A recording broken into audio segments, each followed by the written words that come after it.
Netcasts you love. From people you trust. This is Twit. Bandwidth for Know-How is brought to you by CacheFly at CacheFly.com. This episode of Know-How is brought to you by Lynda.com, the online learning platform with over 3,000 on-demand video courses to help you strengthen your business, technology, and creative skills. For a free 10-day trial, visit lynda.com/knowhow. That's LYNDA.com/knowhow. And by SmartThings. SmartThings lets you monitor, control, and automate your home from wherever you are using your smartphone. Right now, SmartThings is offering Know-How listeners 10% off selected kits and get free shipping in the United States when you go to smartthings.com/knowhow and use the offer code KNOWHOW at checkout. Today on Know-How, supersonic car, tuning your network cameras, upgrading your flight controller, and your questions are answers.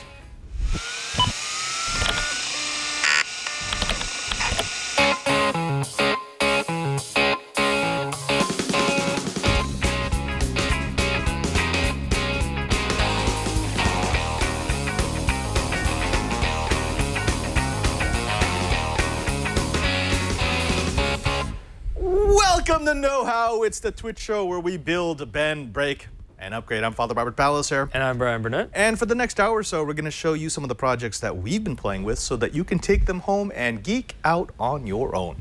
And I don't know about you, Padre, but for me, the thing I like to geek out about is going fast. Fast. Fast is good. Fast is better. Fast is dangerous, but fast is so much fun, which is why...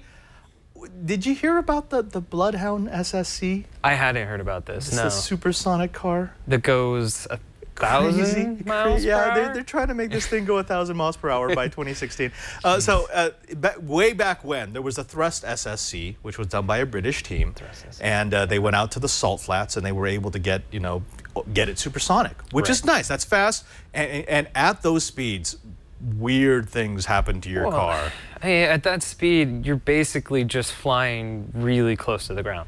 Yeah, it's a plane. Yeah, exactly. You're in a plane that just happens to be touching the ground most of the time. Right. But I mean, the tires don't last that long. You're using up a lot of fuel, and any mistake, I mean, it's not like, oh, we have to start over. It's, oh, you're dead. Right. Oh, sorry about that. Yeah. Let's just reboot that and try again, guys. Right. But now there's a new team that wants to take the crown from the old Thrust SSC, and of course they're calling it the Bloodhound SSC. And Alex, if you scroll through some of the pictures that we've got here, I mean, it's an amazing device. Jeez. Now these wheels that you see here, these are going to rotate at more than 10,000 RPM. So they're built out of solid aluminum. Okay. That's what you need to do to withstand the tolerances. It gets up to, just to get up to 1,000 miles per hour, you need 3 engines. Wow. I know. There's a 5-liter, 800 horsepower V8 engine. Now get this. That would be crazy fast on any vehicle, but all this engine does is it pressurizes the fuel for the rocket engine. That's insane. Now it also has a Rolls-Royce EJ200. That's normally found on a Typhoon fighter. Which 20,000 pounds of thrust? Yeah, exactly. So you need that in order to actually push it forward. But of course, then you need the jet engine, because that jet engines start falling off. The efficiency starts falling off once you hit supersonic speeds. So you use a rocket, and that's what you need that 5-liter, 800 horsepower engine to. It has to pressurize the high-test peroxide fuel. And then the rocket engine will produce 27,500 pounds of thrust per rocket engine. And eventually they're going to end up with 3 of these on the back of the car.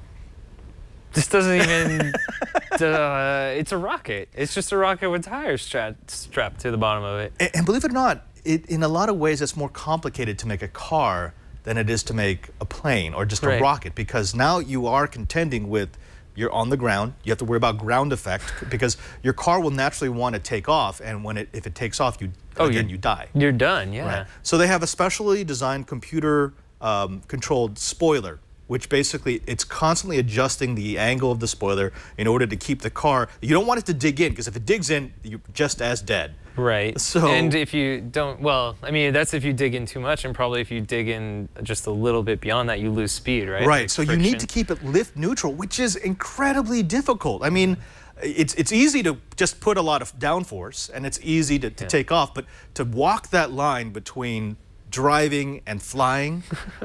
Just ask anyone who drives or pilots a high-performance speedboat. Oh, yeah. Those things will take off all the time. Yeah, you hit like a crest of a wave or something like that. That's right. And remember, I mean, salt flats are nice and flat, and that's why you test them out there, but I mean, they're not completely flat. So you have to contend with variances on the ground.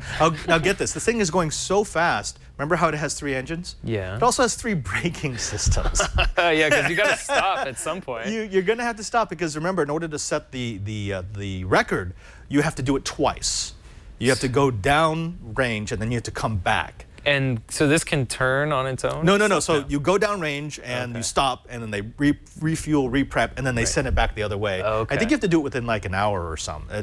Yeah, so there's definitely rules on what counts for the record. Now the 3 braking systems, it has the aerodynamics of the car itself becomes a brake. This is how much thrust there is. You don't have to do anything. It's not like speed flaps come out or anything. When you turn off the engine, so when they run out of fuel, just the aerodynamics of the car gives you 3G worth of braking. Whoa. Yeah, that's how fast you have to, that's how much power you need because you're overcoming that. Yeah. And then when you just cut the engines, that's how immediately you just get thrown forward and you see 3G. Jeez. Yeah. Then there's a braking system. So once you get below 700 miles per hour, then you can deploy air brakes. So they're not using like drum brakes then, I guess. Well, hydraulic brakes are you can only use them at below 200 miles an hour. If you apply hydraulic brakes above 200, they'll just melt. So they got air brakes to get from that point to 200. So even braking is a science. So you have to cut the engines. You get 3 Gs of braking, which will bring you down to about 700 miles an hour. Then you deploy the air brakes, because if you deploy them too soon, they'll actually tear off the car. That will get you down below 200 miles an hour. Then you hit the brakes, and that will bring you to a stop. That's frightening. We should build one of these things. Do you know who's piloting it? It's the same guy who piloted the Thrust SSC. Okay, so this isn't his first rodeo. It's not his first rodeo. Now, they're doing, right now, actually, they're doing a 200-mile-per-hour test. So it's just a system test. They want to make sure everything's going to work. Then nothing's going to fall off the car. Nothing vibrates too much. Later on in this year, they're hoping to do the 800-mile-per-hour run that will break the Thrust SSC record. And then they're going to go for the next level, which is the 1,000. Go for the 1,000 in 2016. Jeez. So if you happen to be at the Salt Flats in, I think they're doing it in South Africa, yeah, you're probably going to hear some loud noises. So they're not going to take it on the freeway, I guess? Do you know how fast your commute would be to the city from that? Wait, hold on. At 1,000 miles per hour, it's like a 35-mile commute. Yeah, I might want this. Yeah, that would right up until you have to turn. And then you die. Right. All right, now let's move away from dying, and instead, one of the topics that we promised you was tuning your network cameras. A lot of you have things like this. This is a vendor I like. This is an Axis camera. This one is a 1504 or something like that. These are really nice because they are network connected. I don't like wireless only, because wireless is, you can have issues with wireless. There can be, like interference conflicts. Exactly. But I also like this. This, you'll notice, there's only a single cable that connects this network camera. That's because it's PoE. Power over Ethernet? Correct. So this switch is providing both data and power to this camera over that one line. And the nice thing about that is, if I have these mounted around my house, as long as I have a uninterruptible power supply connected to the switch, those will always be on. These will always be on. Someone can't come by and disconnect the power, or you can't shut off the power to the house and suddenly my camera is turned off, as long as the switch continues to have power. Cool. Yeah. So these are cool, but we wanted to show you what I typically do whenever I do a network camera deployment. And I do follow, it's pretty much the same process every single time, no matter how big or how small the deployment. Okay. Yeah. So what's the first step? Well, the first step is to gather information about your network. You don't want to get into the process, because we are going to be changing a couple of parameters. You don't want to change parameters until you know what the parameters were originally. The 2 things that you're going to need are the default gateway of your network. That's just your router. And that would be like 192.168.0.1. That's the default, yeah. And the subnet mask. And the subnet mask will tell... 255, usually the 255.255.255.0. Right, and that tells you how many devices are actually available on that subnet. Now, so what I'm going to do is, Alex, go ahead and go to this computer. I'm going to drop into a command shell. And in the command shell, I'm just going to type ipconfig all/all. And what this will do is this will give me all of the devices that are currently my network information, which is right here. So my device, this laptop, is at 192.168.150.122. My gateway is 192.168.150.1, and my subnet mask is going to be, where are you? I thought, isn't it right? Just a little bit above there? Yeah, sorry, right there. 255.255.255.0. I can't even read it. It's too small on the screen. So I would take that down. So write it down. Make sure I typically put it into like an Excel spreadsheet or a notepad. I take a picture with my camera. That works too. As long as you have that, it means that you can always use those settings if you mess up. All right, now that I know what my default gateway and my subnet mask are, I'm going to want to get into my router and I'm going to want to configure a few things. Okay. So in this particular case, I've got 192.168.150.1. And when I go in here, this is a DDWRT router.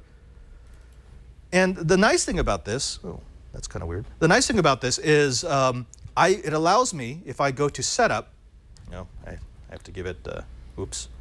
I'm going to guess it's admin password, right? Isn't that what it usually is? No, no, I remember what is the default? Isn't it always like admin? It's admin, or nothing in admin. In here, what I'm going to want to do is I want to configure my network so that it gives me a couple of statics. Remember how we talked about this before, statics and DHCP? Right. We explained how DHCP, Dynamic Host Control Protocol, works so that a device can automatically get an address from the router rather than you having to configure a static address. Right, and that limits the IP conflicts that you would have. Right. When I first started networking, there was no DHCP, so you'd have to give every device on the network an IP address, right, and you'd have to have a table of it somewhere, because if you started assigning the same address to two devices, right, bad things will happen. So do each of these cameras need a static IP? Well, they don't need. These are actually fine on DHCP, but I want them to have a static address, because whenever I have devices that I think are what I consider permanent to the network, right, I really don't want them to be in conflict with any other resource on the network. Yeah, you don't want to go back to your camera and find out that it didn't record anything because someone else stepped on the address. Right. And now people are saying that, well, in the router, like in this router, I can actually tell it to give the same address via DHCP to the same device over and over and over again, and that will normally work. But here's the problem. We're going to talk about this when we talk about lease times. All these devices will get a lease time, which is how long it can hold on to that address before it contacts the router to say, I need to refresh this. Yeah. If something happens to the network in the interim, let's say you reset the router, and the router no longer knows about that old lease, it may assign an address to that lease, which, again, if it's a security camera, I don't want to have that accidentally go out. Right. Okay, so let's take a look at this. What we've got here is under my DHCP settings, and this is going to be different for every router, I know, but bear with me. In the DHCP settings, you get the ability to choose your starting address and the maximum number of DHCP users. Now, every router is going to call that differently, but there's always going to be some sort of parameter that will allow you to tell it, where do I start handing out addresses and how many will I hand out? Right. In this particular case, what I'm telling it is to start at 192.168.150.100. So 100 is going to be the first address it hands out to the first client that asks for an address, and it's going to go for 50 users, which means it'll go to 149. Right. So 100 to 149. Now, that's nice, because what it does is it tells me anything before 100 is open, and anything after 149 is open. Right. So I can now determine, oh, wait, I'm going to go ahead and reserve, in this case, everything above 200 I will use for my permanent security or my permanent network devices. Right. Okay. Now, that's cool.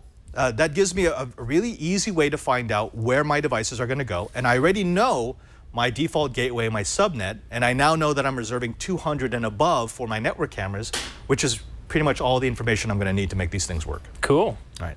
One other quick thing, as long as we're here, most routers will have this option. If you go into like status and then LAN, it will show you all the different devices that are currently connected to this switch, to this router. In this particular case, it's telling me that I've got this laptop, which is at 122, is connected. It's not finding the two cameras because I've already made them static. Oh, okay. Yeah, but actually, I just made that one DHCP. It'll pop up in just a bit. So let's go ahead, now that we've configured the router, let's go ahead and configure my network cameras. Right. Now, remember, I'm recording everything, so always record all the settings that you've given to your camera. In this particular case, I've got one that I've already configured at 192.168.150.200. Okay. And, oh, there we go. And so, yeah, this is grabbing the feed. Hello. So this is my network camera right here.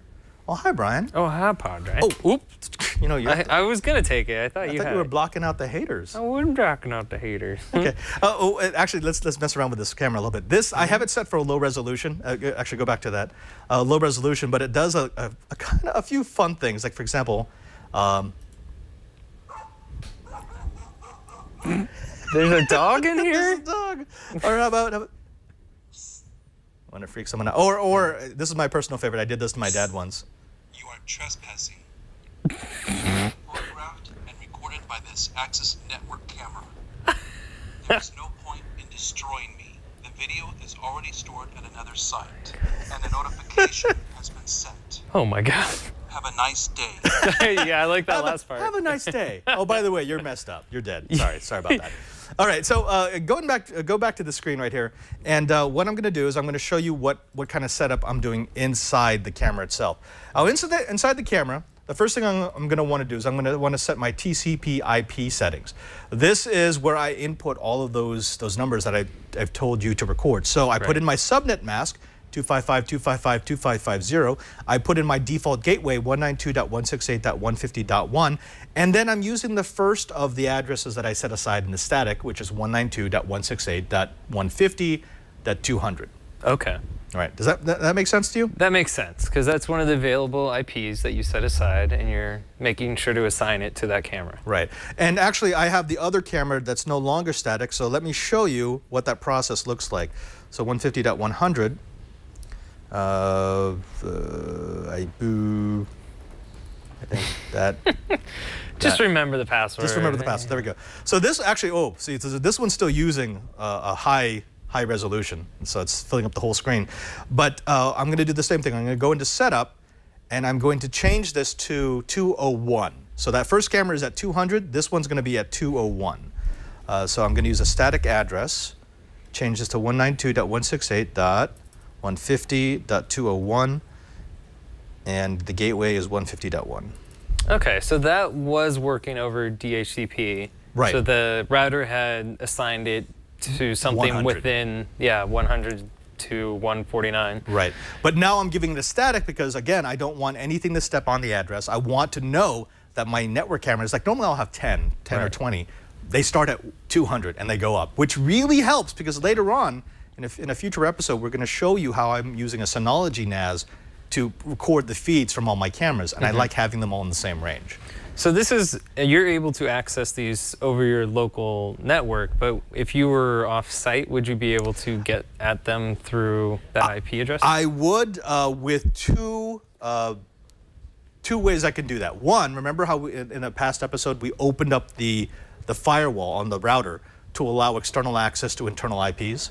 So we could do it that way. We could individually address, but I'm also going to show you a way to do it through the NAS. So the NAS will be the network video recorder, and I'm just going to open up access to the NAS so I can access that, which will access all the cameras, which is a better way to do it. That sounds more secure that way. It's more secure because it means no one in the outside world can actually see the cameras. They can only see the NAS. Because that's the fear. Wasn't that there's people who set up security cameras and they had the default password and... It still happens. Yeah, there was a website that you could go to and it just basically scrubbed the internet for certain IP addresses and default passwords. And actually, Access was one of the ones that got caught up in that.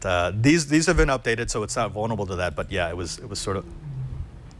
There's a little bit of a delay. There's a tiny bit of a delay. Now, okay, so this is getting it onto the right network. But let's go ahead and do a bit more of an advanced feature. I want to play with motion detection. This is something that a lot of these cameras will do, especially if they're a little higher end. They'll do some really nice security features. Like, for example, this one has the ability to put in sensors. So I could put magnetic sensors into the back, and if someone opens a door, it creates what's called an event. Okay. But I want to create an event for motion detectors. So I'm going to go into detectors here. I'm going to go into motion detection. What you're going to see here is it's a video window, so it's going to show you what the camera sees, but then it's also going to allow me to, hold on, run this. It's going to allow me, ow, stop it. Gee, Java. God. It's going to allow me, oh, stop it. Just make sure to have your Java updated. So it looks like these cameras come equipped with a little motion sensor on the front, and I'm guessing an LED for like a flashlight or something? Yeah, I can actually turn that on and off if I want to. If you wanted to. I'll show you later on. Okay. But right now, what I want to show you is this. So this is what the motion detection window looks like. What it's showing you is the frame. So this is what the camera sees. Now, once I install it, what I can do is I can say, hey, you know what? I don't care if there's motion over here or over here, but I do care if there's motion coming down this hallway. So what I'll do is I'll stretch this window so that anytime there's something moving here, it will set off my detectors. Okay. Where are you going? Come back. I don't know. I'm just setting off the motion. Okay, but that's not all. So what I want to do is I want to set the parameters for sensitivity, for object size, etc. So like right now, you'll notice if I'm over here, it's not really doing anything. Right. If I'm over here, there's a little activity bar. Exactly. See, so because this is the window right here that I'm playing with. See that? What's this window? That window is right here. Oh, you can. Okay, so you have multiple windows. I have multiple windows, right? Like, so what I can do is I can say I'm worried about motion in this area, but I don't care about any motion over here or down here. This is how most of these motion things work. So, for example, if I'm not in that box, it's okay. The second I move into the box, now it's setting off all sorts of alarms. Right. See how that works? Alex just showing how silly you look. Oh, thank you, Alex. You see the motion? That was nice. Okay, so this is how you set it. So I will mark off various areas that the camera can see, and I will set it up for motion. Right. Now, once I set it up for motion, I can also set up for audio detection. And audio detection works the same way. There's a microphone on this, and I'm going to go ahead and turn this down. The sensitivity, or? Actually, right now it is pegged, so yeah. Just be very quiet. Yeah, that's picking up too much of the noise outside. But I can set the level at which this will alarm, and it will do the same thing. Once it does alarm, what I can do is I go to events, and I can tell it what to do. Right, so I can say email, I can say FTP a video, I could say FTP a photograph. And I can schedule it. So do I want to worry about the detectors? Do I want to worry about the hardware, like someone has opened up a door? Do I want to do it on time? Do I want to send a picture to myself every 30 minutes? The nice thing about this is I've got complete control over what the device will do whenever it detects one of these events. Okay, cool. So you can set it up so if you're not on the premises, you'll still be alerted. Right, so I'll say send me a text or send an email to me, or what I personally like to do is I say send like log into an FTP server and push up 5 seconds of video or the photo that you take. Because you don't want to rush home and find out it was just a false alarm. Exactly, exactly. And the other thing is you don't want something that they could just take, because I've got cameras that have internal memory, but if they steal the camera, then that's gone. Yeah. This way, it's logged. It's gone. I mean, it's out in the internet. Yeah. They can't take it away from you. Even if they steal the camera, you're still going to have the video. In fact, it'll be worse because you could probably see them take the camera. Right, a real close up. Really, really close. Okay. Now we're not going to continue on because I think we're doing it in 2 weeks. We're actually going to do a special episode. Synology has a plugin called the Synology Surveillance Station for their NAS, which will connect to all of these cameras, and it will take a video feed 24/7. And then will it record over past stuff, like after a certain amount? Yep. Okay. Although in our case, I think we're going to have like a 30 terabyte array, so so I'm record have to everything. record for a while. Yeah. Record over. Like a year. Yeah. And that's my personal favorite way to do it, because it means that I have massive storage on premise, and then I can push up alerts whenever I need to. Smart. Yeah. Right. How about that? Yeah, I like that idea. I kind of would like to set this up at my desk. Make sure people aren't messing with my stuff. Which will never happen because I like to mess with your stuff. Yeah, just a big picture of Padre cutting the camera off of the wall. Actually, we do have footage because we have this analogy in the brick house that they're using for the security cameras. I've seen. And at one point, I was like in front of the camera. I was like, what? What? John, I think it was a late night after Screensavers, sent me an image. He's like, so are you tired from sitting all day? Because it was me in the kitchen, like, oh, God, like stretching and, moving around and stuff. I triggered the camera. Too many people have access to that. Yeah, kind of afraid now.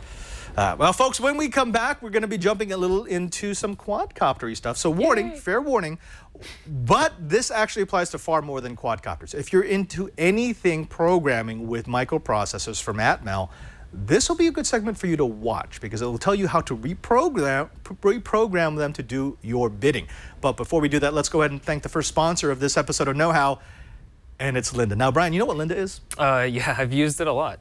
It's a repository for knowledge, I think. It's a huge repository for knowledge, and unlike some of those YouTube videos that are low quality and stuff, like Lynda has some of the best video production and the transcripts, all that good stuff. It really is. I mean, we use it here because of the fact that they care about their content. I mean, yes, there's plenty of good stuff out on YouTube. There's plenty of material that you can find. There's plenty of different ways to learn. I'm not gonna make fun of any of those, but if you just want to learn about the material, if you just want to be concerned about whether or not you're getting the right information, there's nothing quite like going to the repository of all knowledge on the internet. That's lynda.com. Now, lynda.com is for the curious. It's for the movers and the shakers, the people who want to make, who want to learn, who want to be able to create.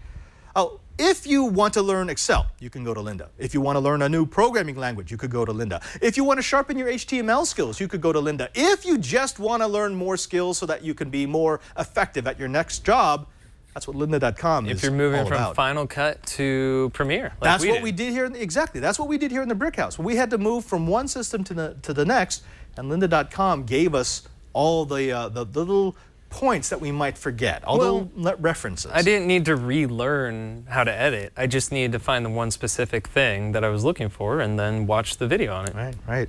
Now, if you're interested in photography, lynda.com has a new weekly series called DIY Photographer, where you can learn how to make a macro lens, a light diffuser, and a camera stabilizer for just a few dollars. There are also new courses on Adobe Camera, Raw Essential Training, enhanced images with photos for OS X, and creating high dynamic range HDR photos with Lightroom. And with a lynda.com membership, you can watch and learn from top experts who are passionate about teaching. You can stream thousands of video courses on demand and learn at your own schedule. You can learn on your own pace. Courses are structured so that you can watch them from start to finish or consume them in bite-sized pieces. It also lets you browse each course transcript to follow along or search for that answer, that elusive little bit that you need. Just maybe the 3 minutes out of a 4-hour, 5-hour course. That's what lynda.com lets you do. Zero in on exactly what you need if you're using it as a reference. You can also download tutorials and watch them on the go. You could share playlists with your friends so they know what you're getting into. And all of this is done with one low monthly fee. Now, here's what we want you to do. We want you to try lynda.com. We know that you're a maker. We know that you're a DIYer. We know that you'll love Lynda as much as we do. Your lynda.com membership gives you unlimited access to training on hundreds of topics, all for one low flat rate. Whether you're looking to become an expert, you're passionate about a hobby, or you just want to learn something new, I want you to visit lynda.com/knowhow. That's lynda.com/knowhow and sign up for your free 10-day trial. Once again, that's Lynda, lynda.com/knowhow. And we thank Lynda for their support of Know How. Hey, Brian. Yeah? Want to do some quadcopter stuff? Yeah, I want to learn how to program an Atmel. Hey, Alex, could you do me a favor and hit the magic button? To upgrade the firmware in a KK flight controller, you're going to need a few bits and pieces in addition to a Windows XP or better computer. Buy yourself an AVR USB programmer, like this hobby power unit that I purchased from Amazon. Now you need to download 3 things from the internet. The first is the driver package for the USB programmer. The second is the AVR update software. And the third is your choice of firmware. I'm using custom firmware from RC911 because I like the self-leveling mix mode that's included in the package. We've also included links for all these bits in our show notes in case you don't want to go searching around the net to find them. These instructions will work for anyone using a KK 2.0 or Mini KK flight controller or better. Unzip all the files into a folder containing your software, then cut the empty sockets from the AVR programmer connector. You may not need to cut down your block if it's properly sized or if you're running a Mini KK flight controller, but most of the AVR programmers include a few too many sockets. You'll need to remove them if you want to fit it on your full-size KK board. Connect the AVR programmer to the 6 programming pins on the KK. On the full-size model, the pins are at the bottom of the board to the left of the buttons. On the Mini KK, the pins are above the board to the left. Plug in your programmer with a yellow or orange cable towards the center of the board. If your AVR programmer doesn't have a yellow or orange cable, then plug it in with the cut side of the connector towards the center of the board. Plug the AVR programmer into a Windows computer and the screen on the KK should light up. Run a self-test, then display the startup message. Your Windows computer won't find the right drivers for the AVR programmer, so we'll have to install it manually. Get into the device manager and search through the devices until you see the entry for USB ASP under Other Devices. Double-click that device and click Update Driver. Then click Browse My Computer for device software. A navigation window will pop up. Select the folder with the unzipped driver package that you downloaded. You'll probably get a Windows security pop-up warning you that you're about to install an unverified driver. Live a little bit dangerously and click Install this driver software anyway. With the driver running, you'll need to install the AVR Update software, then run it. You'll see a small program window. That's your update interface. In the AVR drop-down menu, choose the right Atmel chipset, which for all KK 2.0 and better boards is the Atmega 644P. Now click the first icon from the left, which is Load Flash Hex to Buffer, and you'll be given a navigation menu. Navigate to the folder with the .hex file containing the firmware that you downloaded, then click Auto Program. You may get 2 error dialog boxes. Click OK to clear them both. You should see a progress meter at the bottom of the program window. When you see the next pop-up, you're done. The AVR software has successfully written your firmware to your KK flight controller. I know there's going to be some people who are asking why upgrade, why update? Isn't the firmware pretty solid? Yeah, the firmware actually is pretty solid. It'll work. Right. But you can get more stable firmware that flies a little bit better. And my personal favorite, the RC911. So that's the firmware that I have loaded up on one of these class of quads. I have just this kind of frame that's currently using a KK board. Right. And it does this thing called Horizon Mode, which the flip is also famous for. That's what it does, which allows me to fly it just like I would normally. It does all the self-leveling, but as soon as I get to the end, to the edge of the gimbal, it'll actually allow me to flip it without me having to go full auto, which I want to do. You just have to make sure not to hit the thrust while you're upside down, right? Yes, because then you will go straight into the ground, which I have done, which is why I have like 3 of these rather than 6 of them. Well, you probably had 6 of them to start with, right? I did. They're gone now. They've gone to a better place. No, that's pretty cool. And the process for updating, I mean, that kind of carries over to other things. Like it's very similar to when I was updating Arduinos and stuff like that. This programmer, this is not a flight controller programmer. This is not a KK board programmer. This is a USB to it's a standard that we use that you'll find on pretty much every DIY microprocessor board. It's essentially just a serial connector.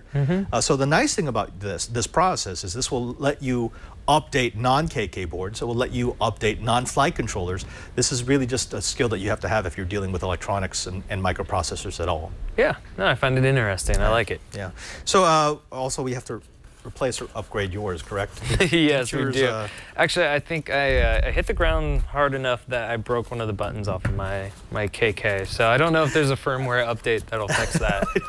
The RC911 Plus that actually regrows the plastic. Oh, sweet. See, that's another reason why you should do your firmware upgrades.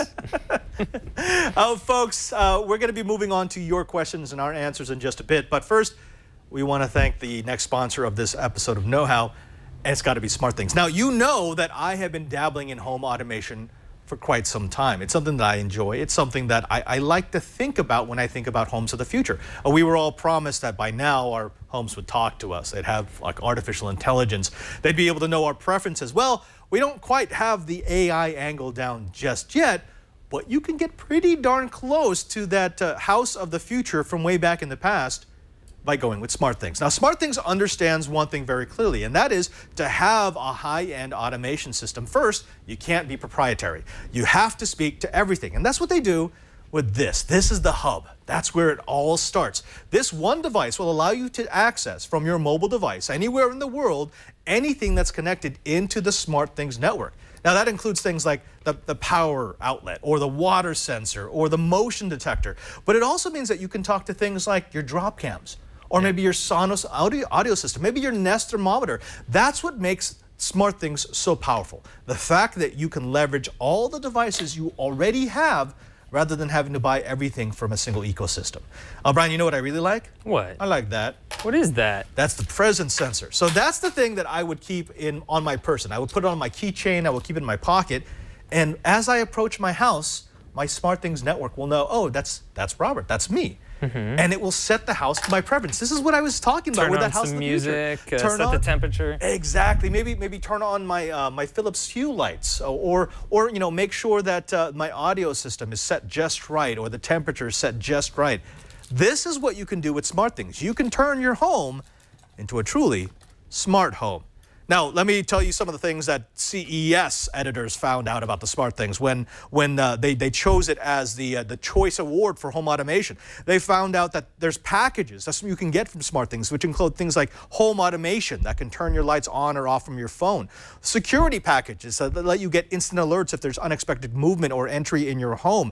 They've got the energy saving package, which does completely connect to your Nest thermometer and lets you see what's going on inside your home. Is it too hot? Is it too cold? Are you running too much power through your HVAC? And it also has water detection, which I think a lot of people would like right about now. Put one of these sensors down in the basement and you find out if you've got water accumulating, which that's if always there's a pipe that bursts or something like that. That's always a bad thing. SmartThings lets you do all of that and more. Control your lights, your locks, your security, pretty much everything. If you have ever thought about getting into home automation, folks, there's only one way to go. That's the smart way with SmartThings. Get 10% off either the home security, energy saver, or water detection kit when you go to smartthings.com/knowhow. That's smartthings.com/knowhow and use the offer code KNOWHOW. It's the perfect way to get started with a smart home. For 10% off and for free domestic shipping, go to smartthings.com/knowhow and use the offer code KNOWHOW. And we thank SmartThings for their support of Know-How. Cool stuff. Cool beans. Hey, Bryan, you think maybe it's time for some answers? Some questions and answers from our Google Plus group? Yeah, I'm thinking so. Now, our first one here is, this is not so much a question as a query. Okay. So this one comes from Jeff Gross. Anyone get their iGuardian Shield yet? Still waiting for mine. I was digging through my email last night trying to find the last message from IDIS Networks. Last one I found was in mid-May. So we've actually got one on hand here. We do, and actually they'll be at DEF CON because they've got a new version of it that they're going to show off. Nice. So I actually know Daniel. I knew him way before he had started IDIS, way back when he was at Dell Sonic Wall.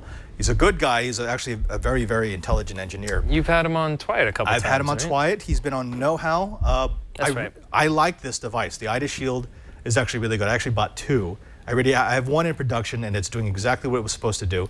But even he says he's embarrassed at all the issues that he's had. Now, really? This is not supposed to be an apology. This is just so he wants you to know that this is what happened. If you did an order on the Kickstarter, he had locked everything down. The design, the pricing, way back when, because he had originally promised to provide these things in February of 2015. Well, in December, he got a quote from the manufacturer that was higher than it was supposed to be, but he decided to go with them anyways because he thought, okay, well, they gave me the prototypes. I know you know what you're going to get. I know what I'm going to get. I know they can make it, and I'll just bite the bullet and do it. Yeah. And then they basically gave him the runaround for 5 months. They kept telling him, "Oh, we're almost there. We're almost there."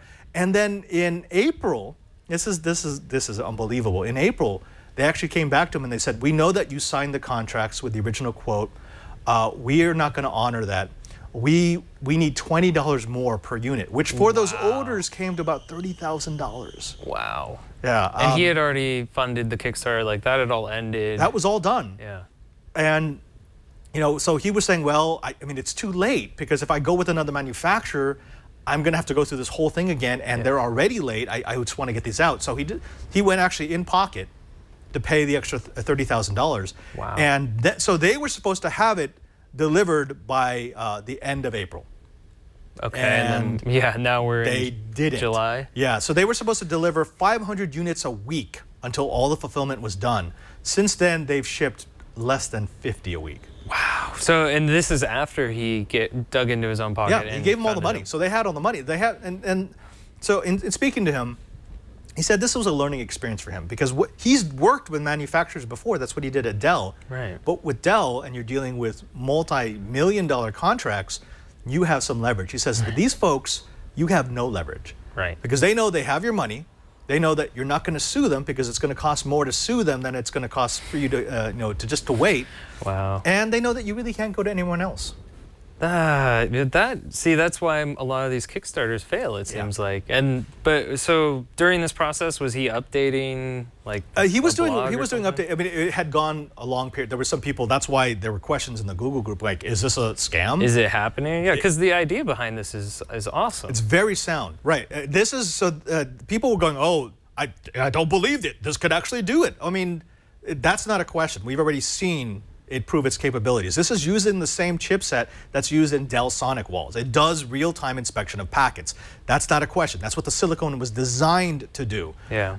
The only question is whether or not he could get them manufactured fast enough. So it is being manufactured, obviously. Yeah, no, this looks really nice. Yeah. It looks pretty solid. And I'm going to install, that one's going to go to my parents' house in Las Vegas. And there's already a new revision coming out? There's a new version, right. So he feels really bad. So he's going to start offering a new version, and evidently he's using a different manufacturer. Well, yeah, I would too. And it's going to be much better. Huh. Well, that's almost a story in itself, is getting these products to, to the end of it, to actually finish it, Oh, I'm actually going to have a special on This Week in Enterprise Tech, I think in a month. We're going to have Daniel, and we're going to have the guys from, have you ever heard of Karma? They make the little hotspots. Yeah, they had a very similar experience. They're a bigger company, but getting them to manufacture them properly and deliver them on time at the price that they quoted, said it's like a different world. And a lot of startups get caught up in that because it's like, wait a minute, if you told me $50 a unit, and I signed a contract for $50 a unit, and you told me it would be delivered on this day, and now you're telling me it's going to be delivered a year late, and you want an extra $50 per unit? I mean, how is this possible? Just try and sue me then, I guess. Right, and that's what it comes down to. All right, so let's go away from bad news, and let's talk a little bit about dual whanning. Dual whamming? Whamming? What do we got? All right, this one comes from Da Pumpkin. Is that right? Da Pumpkin. Da Pumpkin. I have a 100 megabit up, 20 down Comcast line. Could I split the connection with a splitter without losing speed? I have 2 modems, so I'd like to save some use for the second one. I was planning on splitting the connection, boosting it, and then using a load balancer to double my speed. Okay, Da Pumpkin, this is actually a common question. I get this a lot. So what he wants to do, he wants to know if he can split the coax coming into the house and feed 2 modems. Why would you want to feed 2 modems? That's right. There's 2 questions here. The first one is, can I split the coax? Absolutely yes. But you would, there's 2 caveats to that. You want to split early. You don't want to, because he's going to use a booster. Right. You don't want to boost a dirty signal. You want to boost the clean signal, so the signal coming into the house. Right. So that's like, because it connects from the street, right? Up into, I don't know, and mine comes up through the garage. And you need to make sure that you use a good tool to actually create those crimps, because a bad crimp will lose you a couple of decibels of noise. It will introduce, of signal, it will introduce a lot of noise into the cable. The other thing is you need to use a booster that is cable modem compatible. Not all of them are. Okay. Right? Okay. And the other thing is, in a lot of installations in newer neighborhoods, a booster is actually counterproductive. Really? Yeah, and most of you are not going to have the testing equipment to be able to find out if the signal is too hot, because if the signal is too hot, that'll lower. You won't get as high. You'll degrade your signal. What I found is the easiest way to do it is to get them to send a tech over for another reason and say, oh, can you just check my levels? Can you check your levels after you've split it? But most modems do have an internal circuit that will show you the levels. It's not completely accurate, but it's a pretty good indicator. Just check the interface. Now, the other part of the question is, so can you split the coax? Yes, a couple of caveats. Okay. The other question is, could you put 2 modems on the network and boost your speed? Yeah. The answer is no. No. No. Okay. So that's it then. We don't need to but worry you about could. There are 2 caveats. One, you can't just plug in another cable modem on your line and suddenly both of them are active. Each cable modem has a unique address. I was going to say, would you have to call your ISP and then tell them? Yeah, you'd have to pay for 2 subscriptions. Yeah, double. So, which gets you no extra speed, by the way, because you're sharing the same segment. So all you're doing is taking your pipe and splitting it. I guess the reason you'd want to do this is that you had like a multi-level building, you're renting out the top floor, and you don't want to have to pay for the same internet. Like you want someone else to pay for their own stuff, I guess. Well, but I mean, you would just give them their own. You wouldn't. Yeah. Okay. For whatever reason he wants. For whatever reason he wants to do it, but don't do it. It won't work. Or you can pay the extra money, but you're not going to get any extra speed. And the reason for that is when I talk about devices that do multi-WAN. So this is a Sonic Wall TZ. I've been using this for well over 10 years. This will actually do multi-WAN. There's only 1 port here that's labeled for WAN, but this will let me use any of these. I could use up to 7 of these for WANs and have 1 out. Right, because you can set that up internally through the software? Right. And I can also use a card so that I could get cellular access into this thing. So you say this is 10 years old. Can you find this on eBay or something like that? Well, I mean, they're all over the place. You can now find many multi-WAN routers, but they all share one common feature, and that is they're not really going to boost your speed because you still have multiple connections. You can't have packets. You can't have a connection going out over one of the WAN connections and then coming back over another. Once you initiate a communication session on one of those links, it's going to stay on that link. Okay. What it does is it will increase your bandwidth. You can now create more concurrent sessions because it will spread out the sessions over the multiple links, but that's not increasing your speed. Right, your overall 20 up, 20 down. Right, because remember, there's throughput and there's bandwidth. There's actually 2 different things. Right. You can increase your bandwidth by adding WANs. You can't necessarily increase your throughput. Okay.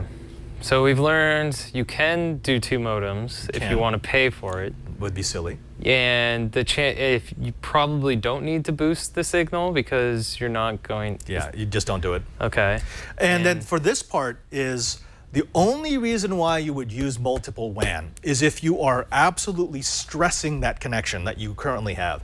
And you wouldn't use the same provider. What you would do is like I would have one of the WAN ports that went to Comcast, one of the LAN ports that went to Verizon, maybe one of the LAN ports that went to AT&T, maybe one of the LAN ports that went to like a dedicated fiber from Comcast. So I would use different services spread across, and what it would do is it would give me failover. If any of the WANs fail, I wouldn't even notice it. Okay. Yeah, that's really what multiple WAN is for. All right. Yeah. Well, I don't think I'll ever have a use for that. But glad to answer the question. Yeah. All right. So how about one more? All right. This one comes from Rob Yesta. What's your opinion on a modified KH250? I do have both frames with cage on top and bottom. I was thinking about the bottom cage. If I put the main camera in the cage on the bottom, will it film the props? Will the long cage keep props out of the video on top, bottom by itself? Or will the handling be drastically different with the cage on bottom? This is actually a really good question. This is something that a couple of our builders have asked about this because we've been building our quads like this. So we put the cage up top, right? Right. You don't have to. This is, you can invert this. The reason why I like building this way is because I put the battery down here, which puts the heavy component below the props. That's the way I like to do it too. Right. And if the camera is in the cage on top, there's a little less chance that you're going to destroy it if you crash. Right, a tiny bit, but you know, it's not negligible. If I put the cage on the bottom, because it would be flush, almost flush with my landing gear, means I have to strap my battery to the top, which means I'm now putting the heaviest part of my quad above the thrust line of my propellers. Now, some people like that because it actually, with a quadcopter, it's not like a conventional aircraft. You can still fly that way. And some people actually like the little extra aerodynamic instability that would add because it means agility.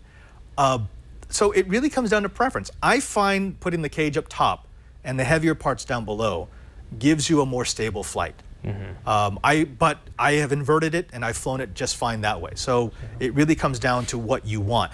We are going to do a modification to this build where we're going to be flipping the cage down. And the reason why we're going to flip the cage down is because we're going to turn it into a bit more of a racer. Yeah, it'll be fun. Yeah, I'd like to put the battery on the bottom too. It's easier for me to mount it to the frame. Trying to put it on top where the controller is and stuff is a little harder. Yeah, also if I put the battery on the bottom, that leaves this entire top deck for me to play with. I can put things up here. I can stick cameras, I can stick GPS devices, I can put my little FPV pods. The problem I've run into is that I've tried putting too much stuff on mine because I have the battery on the bottom, battery on the top for the FPV system, and it's just, the motors I have are struggling right now. Yeah, we'll fix. Okay. Yeah, I made you a KH250, so actually you're going to build it at DEF CON. How about that? Yeah, well, it sounds like there's going to be plenty of maker spaces and stuff. Yes. Which we are at right now. Yes, we are. We're destroying the illusion. Okay, folks, we're coming to the end of our show, but I wanted to do a parting shot because we haven't been able to do a parting shot in quite some time. Yeah. Alex, go ahead and play that video at the bottom of the page. This is the time lapse. Play the one towards the bottom. That was cool. Bruce Shapiro is an inventor who came up with an interesting idea for those people who like Zen gardens. And what essentially he did was he made a big tray of sand, nice smoothed over tray, and then he has these steel balls With magnets underneath? Well, yeah. So there's an arm. There's an arm underneath the table with 2 electromagnets, and they're on a track so that the magnets can come in and out from the center of the arm. It's so peaceful. It's so peaceful. This gives them a complete 360-degree sweep of the tray from the center to the outer edges, and it is very zen. It kind of looks like the balls are moving magically all of their own, and I could just kind of watch it forever. And that was always my distressing part about trying to do a Zen garden. It's a step, like a footstep, like I step somewhere. Oops. So there's no stepping. And now actually, Alex, go ahead and play the time lapse one so you can see what it looks like over time. It's amazing. It just see. That's pretty cool. This is basically 3D printing with balls. Well, actually, it'd be 2D. It's 2D printing with balls. With magnets and balls and magnets sand, and balls. And so you can imagine making one of these. I'd love to actually create one of these. The code would be a little interesting. But so you can even have the balls smooth out the sand for you when they're done. Like resetting it, yeah. Oh. That's cool. I could watch this. I could watch this forever. That's much better than what are those little waterfalls and stuff people put in there? This is I like this. Well, there, folks. That's your moment of techno zen. I'm glad we did a parting shot. I kind of like them, especially when we can chill out. I know that this has been a lot of information, so what we're going to do is we're going to make sure that you get all of the steps for the camera tuning and everything that we did for the firmware upgrade in our show notes. Where can they find, Brian, if they're looking through the Zen Mirror? For the Zen Mirror, the link to the Zen Mirror, well, they can find not only links, but past episodes and way to subscribe to our various videos and audio. That's at twit.tv/KH. Yeah, and don't forget that we've also got a Google Plus group, a very active Google Plus group with over almost 9,000 members. If you join up, you can ask questions, you can answer questions, and you can also just hang out with some really cool people. I know what we're going to do when it's over 9,000 members. You know what we'll have to do at that point.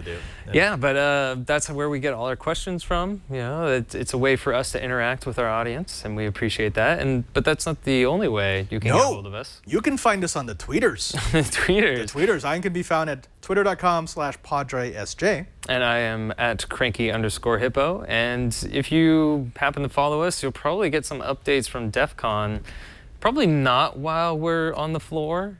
Unless we're feeling suicidal. Yeah. Unless we're like, you know what? I hate this device and I hate my information. I'm going to turn this thing on and connect to the public Wi-Fi. Yeah, like if you see a weird tweet come out, it says like, I have been hacked. Right, or like, I owns all the things. Right. It probably means that we did something bad. But we have to also thank all the people that help us make this show. You know who I want to thank first? Who? Our director. We have a director? We have a director. This is the guy who sits back there. In the shadows? In the shadows. Oh! See, he throws things at you. I was wondering where all this stuff was coming from. I think his name is Hal. Is that Hal. Like from the movie, like the spaceship and stuff? Yeah. Isn't that right? Sure. I'm sorry, I can't help you with that, Brian. If you want to follow Hal, make sure to follow him on Twitter. That's twitter.com/ANELF3, an L3. And you'll find out what he's doing while we're having fun in Las Vegas. I'll be here at work all week next week. I really don't feel bad about that. No, shouldn't. All right. Until next time, I'm Father Robert Ballecer. I'm Brian Burnett. And now that you know how, Go do it. you're getting really good at that.